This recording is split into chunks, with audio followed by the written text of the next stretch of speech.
Bonjour à tous. Désolée pour ma tête de déterrée. J'ai eu une journée assez forte en émotions. Je voulais vous faire une vidéo un petit peu à chaud concernant ma journée du 15 octobre. La journée du 15 octobre, c'était la journée de sensibilisation au tabou du deuil périnatal, ou tout simplement journée du deuil périnatal. Voilà, on appelle ça un peu comme on veut. Donc moi j'avais pris l'initiative donc de, comme je vous avais déjà dit, de faire une vidéo YouTube pour essayer de rallier d'autres parents comme moi, voilà, enfin surtout des mamans, parce que bon, c'est vrai que enfin, je savais que ce serait un peu plus compliqué de rallier des hommes. Mais voilà, et je me suis dit si on peut se rassembler, si on peut communiquer, ce serait top et tout. Du coup, j'ai mon chat qui me fait les petits yeux, trop mignon, ma louloute.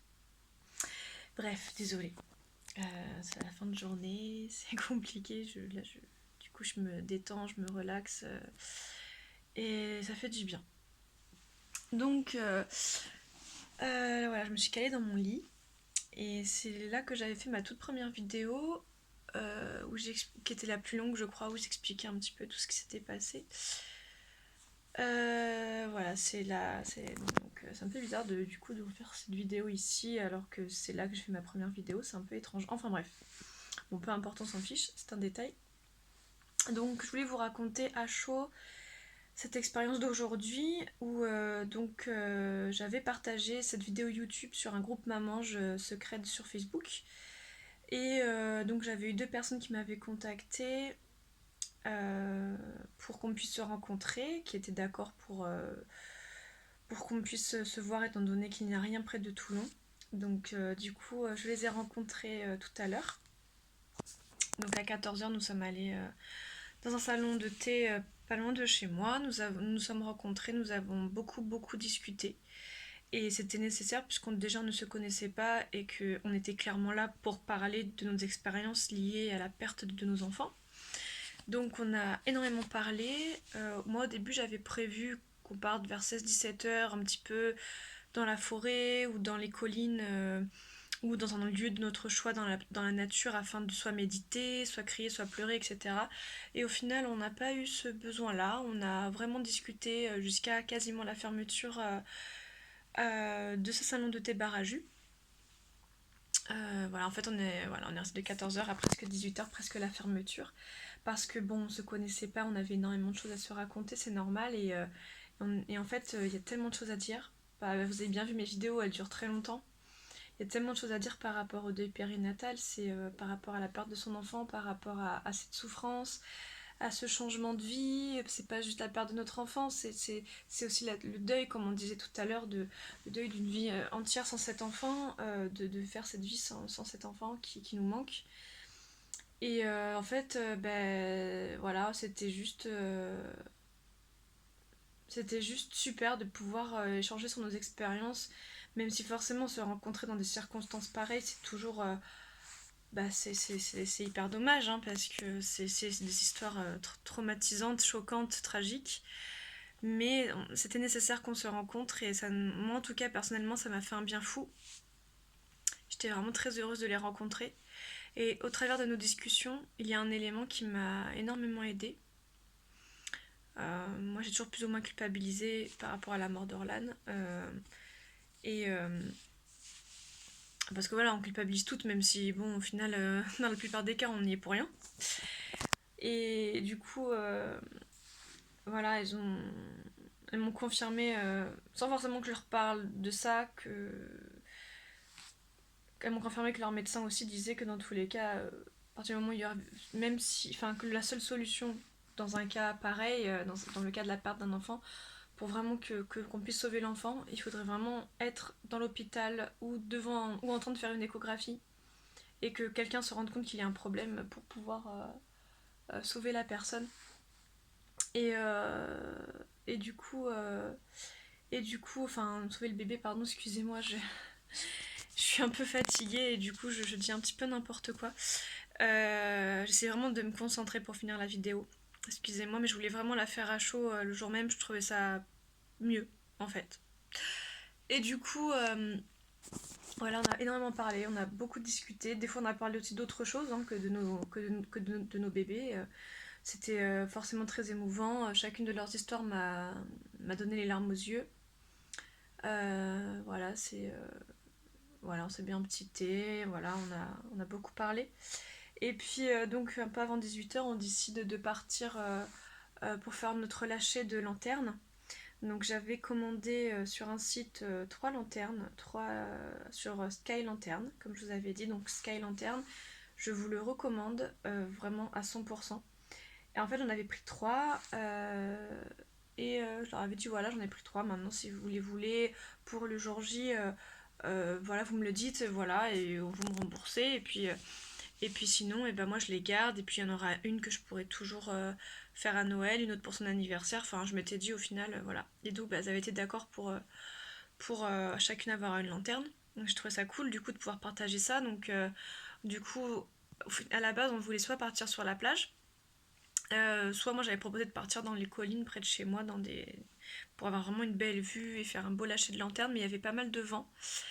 Et en plus il faisait froid quand même un peu, donc je leur ai proposé, je leur ai dit écoutez, moi j'ai une petite terrasse, ok c'est pas la folie, on a une jolie vue mais c'est pas la folie, mais si vous voulez voilà on peut faire ça chez moi, voilà, moi ça me dérange absolument pas.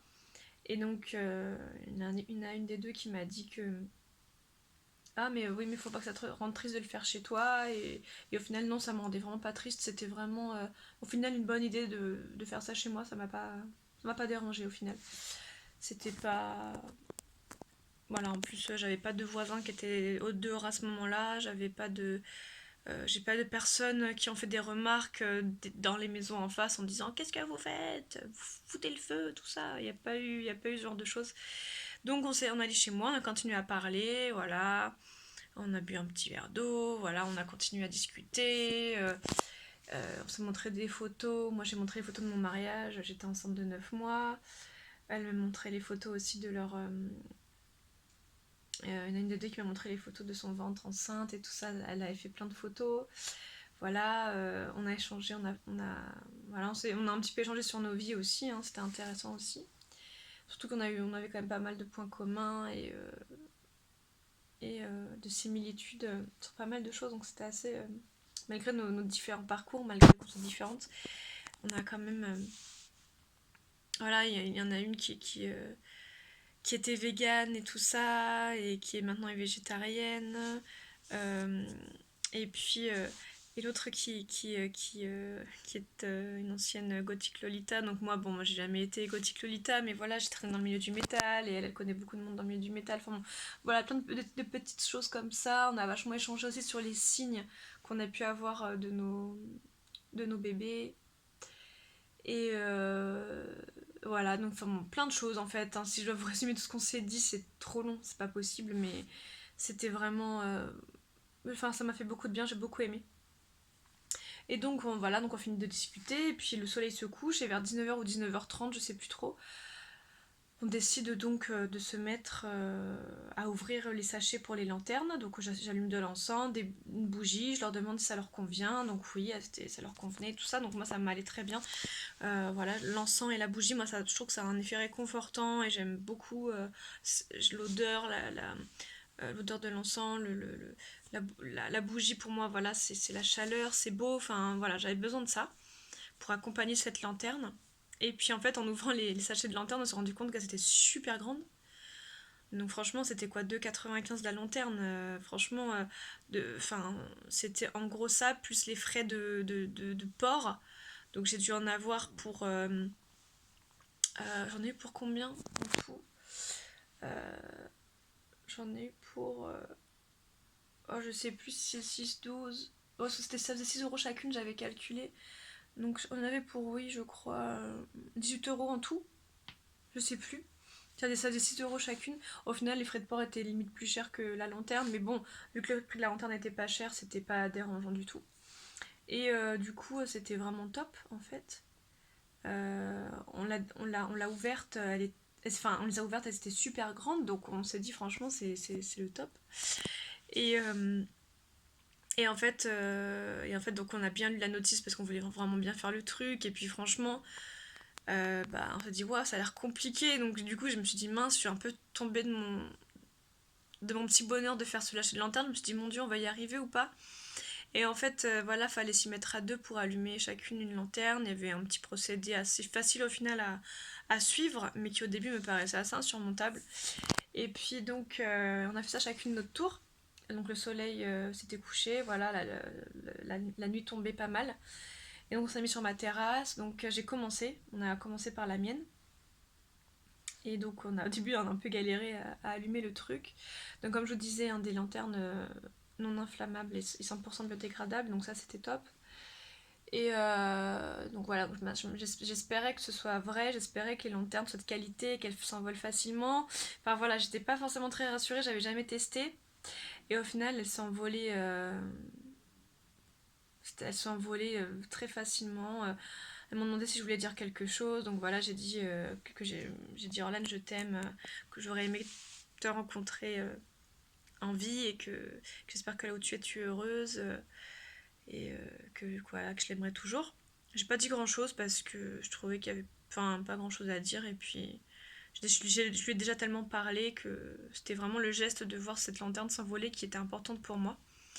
Ça, c'est vraiment depuis le documentaire Et j'ai choisi de vivre que j'avais ce besoin de voir quelque chose s'envoler. Parce que dans ce film, quand j'ai vu l'espèce de ballon montgolfière s'envoler, ça m'a fait un truc tellement fort que je savais qu'il fallait que je le fasse, quoi. Et Ben, c'est mon chat, elle regarde par la porte, elle doit avoir peur que mon autre chat arrive, mais mon autre chat est dehors. Elle se fait des flips toute seule. Et du coup, elle me fait flipper aussi parce qu'elle regarde alors qu'il n'y a rien. Enfin bref. Et bref. Et du coup, voilà, donc voilà, j'ai vraiment attendu que vraiment la lanterne commence à tirer vers le haut, puisque c'était ce qui était noté dans la notice. Et puis en même temps, j'avais du mal à la laisser s'envoler, cette lanterne, et en même temps, j'avais qu'une hâte, c'est de la voir s'envoler. Et elle s'est envolée, voilà, tout de suite. Je l'ai lâchée, elle s'est envolée, elle est partie au-dessus de chez moi, au-dessus de mon toit. Donc j'ai eu peur au début qu'elle se soit scratchée dessus. Et en fait, non, en fait, ça vole assez haut. Une fois que c'est lâché, ça s'envole quand même rapidement. Donc voilà, et ça a fait son petit tour, donc je l'ai suivi du regard. Ce qui était bien, c'est que du coup, j'avais Alexandra qui prenait des photos. Donc du coup, j'ai des souvenirs de cette lanterne. Elle prenait des photos pendant qu'on l'allumait, qu'on était sur la terrasse, puis après quand elle s'est envolée, tout ça. Et puis donc on l'a suivie jusqu'au bout, cette lanterne, on l'a vue au loin, elle est partie assez vite parce qu'il y avait quand même du vent. Donc c'est parti vite, j'étais assez étonnée. Et donc, elles m'ont dit, mets tout ce que tu as à mettre dans ce départ et tout ça. Donc, j'ai mis toutes mes émotions dedans, au maximum. J'imaginais, c'était vraiment le symbole d'Orlane qui partait, quoi. Même si, bon, elle n'est déjà plus de ce monde depuis longtemps maintenant, mais c'était vraiment ça a été immédiat. J'ai senti un apaisement et un fardeau en moins, immédiatement. C'était vraiment. Si vous êtes maman, j'ai tout ça et que vous me regardez, c'est vraiment. Enfin, en tout cas, moi, ça m'a vraiment beaucoup aidé. Donc, peut-être vous, ça peut aussi vous aider. C'était vraiment un moment. Je dirais pas un moment fort, parce que je l'ai pas senti comme ça. Puis c'était plutôt un moment de légèreté et d'apaisement qui était très agréable. Et donc, après, on est remonté. Du coup, on était descendu pour voir la lanterne partir. C'était le premier lâcher de lanterne, donc on savait pas trop à quoi s'attendre. Voilà, donc j'ai regardé, c'est parti au loin et voilà. Au bout d'un moment, on ne voyait plus, donc on est parti, on est remonté, et on a arrêté de prendre des photos. Voilà, rien que d'en parler, je ressens cette légèreté, cet apaisement et cette espèce de lâcher prise, comme cette acceptation de laisser partir son bébé, même si on le laisse jamais vraiment partir parce qu'on ne veut pas vraiment, mais voilà, une forme quand même d'acceptation et de je sais pas, ça m'a fait du bien en tout cas. Voilà, c'est un peu dur à expliquer. Donc après on est passé à, à Amy, donc la fille d'Audrey. Voilà, et puis là la lanterne a eu beaucoup plus de mal à s'envoler. Et puis Audrey disait que déjà les larmes lui montaient pendant qu'on allumait la lanterne. Euh, et elle disait je sais pas si je suis prête, comme si elle disait en gros qu'elle savait pas si elle voulait la laisser partir, en fait. Parce que c'est comme ça qu'elle voyait le truc quand elle lançait la lanterne. Et puis en fait, 2 fois, alors que pourtant la lanterne était prête à partir, elle a commencé à pousser vers le haut la lanterne, donc il fallait la lâcher. Et bien les 2 premières fois, elle est tombée par terre. Donc on a trouvé ça impressionnant parce que forcément on s'est dit waouh. On s'est dit waouh, oui, comme quoi la psychologique a vraiment une. Vraiment. Et puis la 3e fois, elle est partie la lanterne et on a vu vraiment partir vers la colline au loin, voilà, vers la colline, vers la droite de chez moi. Vraiment, c'est parti quoi. Donc là, pareil, photo, tout ça, on lui a fait des photos. Je l'ai accompagnée en bas, je me demandais si ça allait, etc. Je lui ai dit voilà, voilà, dis ce que t'as à dire, fais ce que t'as à faire, etc. Bref, hein, c'était aussi émouvant quand c'était pas mes lanternes. Enfin, quand c'était pas mes lanternes qui s'envolaient. Pour moi, c'était aussi un accompagnement pour elles, pour les aider. Je sais pas si ça a fonctionné, mais en tout cas, j'avais ce besoin aussi de les accompagner elles et pas de faire que ma lanterne et de leur dire bon bah voilà, je fais ma lanterne, maintenant c'est à vous et salut. Non, c'était vraiment nécessaire, je pense, de s'accompagner mutuellement dans ça. Et après, donc, c'était autour de Raphaël, le bébé d'Alexandra. Et alors là, c'était la lanterne, elle est partie aussi d'un coup, comme avec moi. Par contre, elle a fait plus de tournicoutis enfin, elle a fait plus de trajets dans le ciel avant de partir vers les collines. Et voilà, donc du coup, j'ai demandé à Alexandra si avant de lancer la lanterne, elle voulait lâcher la lanterne, elle voulait dire quelque chose, donc elle a dit plein de choses. Voilà, c'était beau. Et pareil, on est allé en bas, on a suivi jusqu'à ce qu'on la voit plus. Jusqu'à ce qu'on voit plus les lanternes, on suivait des yeux la lanterne et tout ça. Vraiment, on accompagnait la lanterne jusqu'au bout. Voilà, et c'était vraiment agréable. Voilà. Et j'espère qu'on a foutu le feu nulle part, surtout. Bon, non, je pense pas, honnêtement. Ça m'étonnerait. Enfin, vraiment, voilà, je pense que ce sont des lanternes de qualité, donc ça m'a rassurée. Mais voilà, et c'était vraiment nécessaire et c'était vraiment une très belle expérience. Après, on s'est montré avec Audrey les photos de nos enfants. Alexandra, normalement, les aura demain.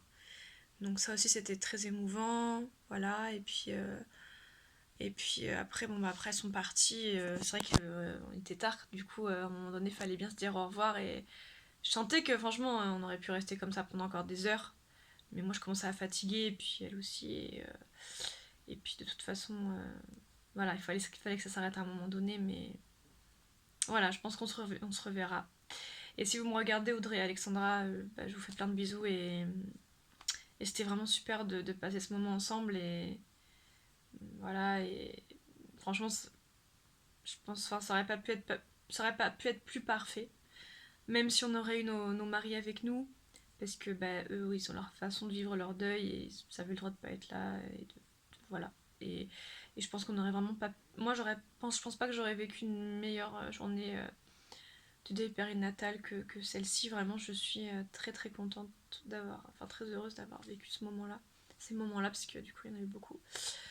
Voilà, j'ai l'impression d'avoir vécu 10 ans en une journée, c'est assez bizarre, alors que pourtant ça a duré une demi-journée au final, ça a duré de 14h à quoi, 21h peut-être, je sais plus à quelle heure elles sont parties de la maison. Et voilà, donc on s'est proposé de se revoir et on verra quand ça se fera. Enfin, en tout cas, voilà, très belle expérience et je regrette pas d'avoir fait ça. Et je pense, j'aurais pas bien vécu de rien organiser pour aujourd'hui. Moi, je suis beaucoup dans l'action, comme je disais aux filles tout à l'heure, et j'ai besoin d'agir et de faire des choses pour aller mieux. Et puis même pour le deuil périnatal en général de tout le monde. Et ce matin, je suis allée chez mon médecin pour un truc un peu anodin, enfin anodin, pour un truc pas très très grave, on va dire. Et donc, je lui disais voilà qu'aujourd'hui c'était la journée du deuil périnatal et elle ne le savait pas. Et j'étais étonnée parce que bon, c'est un médecin, donc je pense que je suis pas la seule maman qu'elle doit connaître.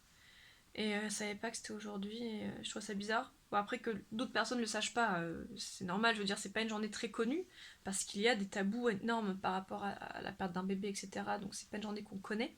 Mais de la part d'un médecin, voilà, j'ai trouvé ça fou. Ça prouve vraiment qu'il y a encore un gros travail à faire sur tout ça. Mais voilà, ce qu'il en ressort en tout cas de mon côté, c'est positif. Et j'espère que vous, si vous avez fait des choses aujourd'hui, ça s'est bien passé de votre côté. Et que si vous avez rien fait, bah, vous avez bien vécu cette journée et que ça va à peu près, ou que ça va. Voilà. Et ben, je vous embrasse très fort et je vous laisse parce que je vais dormir, je suis exténuée. D'ailleurs, ça se voit à ma tête. En plus, là, je suis pas maquillée, j'ai pas mon anti-cerne, c'est horrible. Donc voilà, je vous laisse sur cette vision d'horreur de ma tête. Et je vous dis à très bientôt et voilà, passez une bonne journée ou une bonne nuit. Je vous embrasse.